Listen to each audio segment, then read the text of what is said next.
Assalamualaikum warahmatullahi wabarakatuh.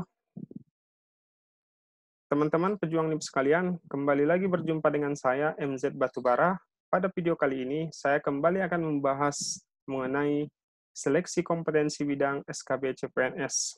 Untuk video ini, saya akan fokus membahas SKB CPNS Kementerian Agama. Mungkin rangkaian proses untuk mengikuti SKB CPNS sudah teman-teman mulai, ya, mulai dari pemilihan lokasi tes, sampai saat ini sekarang adalah pencetakan kartu ujian SKB CPNS.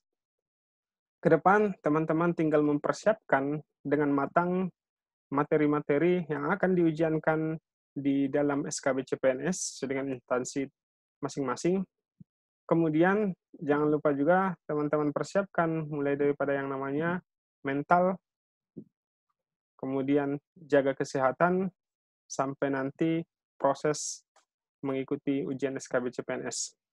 Oke teman-teman sekalian, pada video kali ini saya akan membahas mengenai materi lanjutan daripada SKB CPNS untuk Kementerian Agama, di mana video saya sebelumnya saya sudah membahas mengenai psikotes, dan pada video kali ini saya akan fokus membahas mengenai wawancara dan praktek kerja, sebagai salah satu tahapan yang akan diujikan di dalam SKB CPNS Kementerian Agama.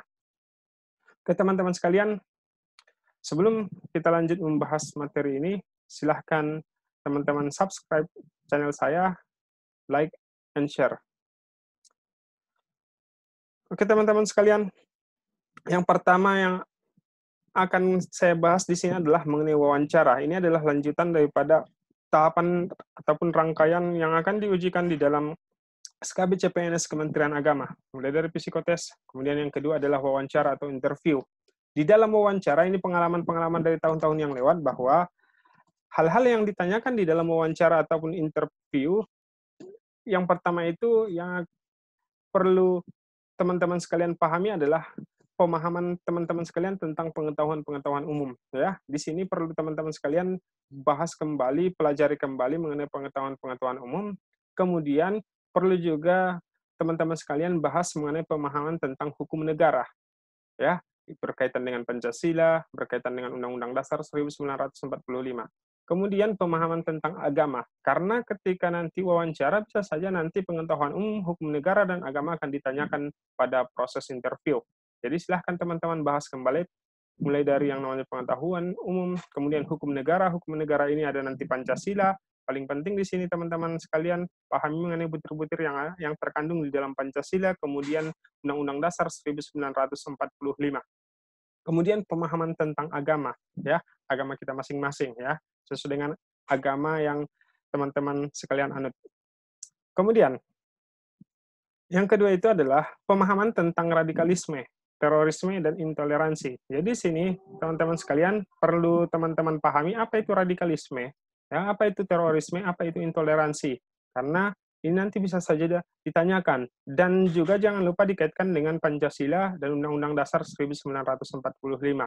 Jadi ini penting sekali teman-teman pahami, ya, mulai dari radikalisme, terorisme, intoleransi, artinya ataupun yang merusak yang namanya konsep kebinekaan kita, ataupun yang ingin merusak Negara Kesatuan Republik Indonesia ataupun NKRI.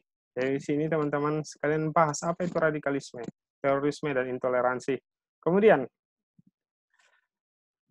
yang ketiga adalah yang perlu teman-teman pahami pada saat wawancara adalah praktek sholat, membaca Al-Quran ataupun Alkitab, hafalan surat atau ayat Al-Quran, membaca kitab kuning, khutbah nikah, menulis ayat Al-Quran. Jadi di sini praktek sholat itu sudah kemungkinan pasti ini akan ditanyakan, ya. Karena kenapa?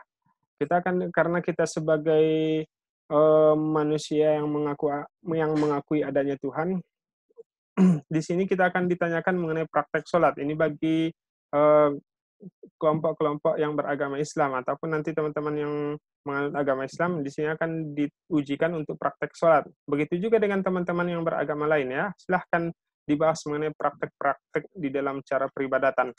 Kemudian membaca Al-Quran, ya. Bagi teman-teman yang Muslim, di sini nanti akan ditanyakan, akan ada yang namanya praktek membaca Al-Quran. Begitu juga dengan teman-teman yang beragama lain. Contohnya adalah nanti ada praktek membaca Alkitab. Kemudian ada hafalan surat atau ayat Al-Quran.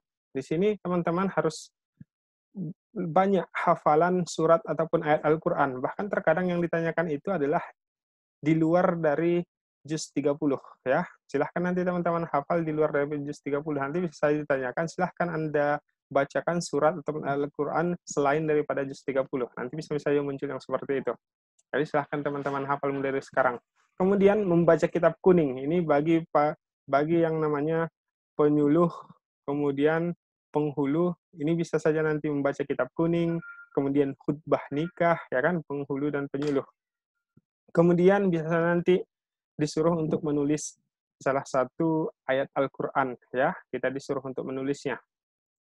Nah, jadi ini silahkan teman-teman praktekkan, pelajari, ya, bagi yang kurang mahir ataupun masih banyak hafalan surat ataupun Al-Qur'annya yang belum dihafal, silahkan dihafal. Begitu juga dengan teman-teman yang beragama lain ya, silahkan dibaca, dihafal kitab-kitabnya. Kemudian kita lanjutkan, ini ada yang namanya praktek kerja ya. Selain itu, selain wawancara ada namanya praktek kerja. Kalau yang namanya praktek kerja itu adalah yang paling penting di sini adalah praktek mengajar. Ini bagi yang namanya guru, bagi yang namanya dosen, ini pasti ada praktek mengajar. Begitu juga dengan yang namanya penyuluh, penghulu, nanti akan ada praktek kerja ya.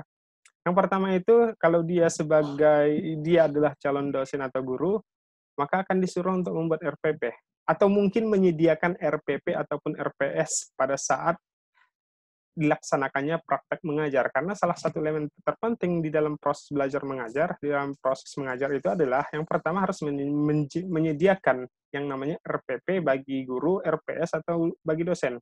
Ya, silahkan dibuat RPP ataupun RPS dengan materi yang akan diajarkan pada praktek kerja. Ya. Kemudian ada yang namanya portofolio. Nanti dalam portofolio ini penting adalah siapkan ya, bagi teman-teman sekalian, silahkan siapkan yang namanya sertifikat yang teman-teman miliki, silahkan dibawa.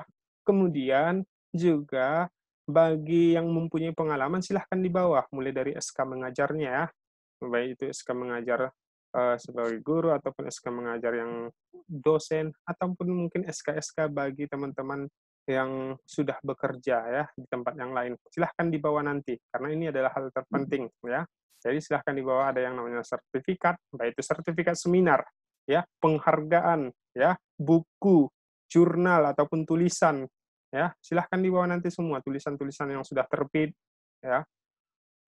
Kemudian apalagi jurnal, baik itu buku, karya ilmiah yang sudah terbit, yang sudah dipublikasikan, tapi dengan catatan ya mempunyai legalitas ya.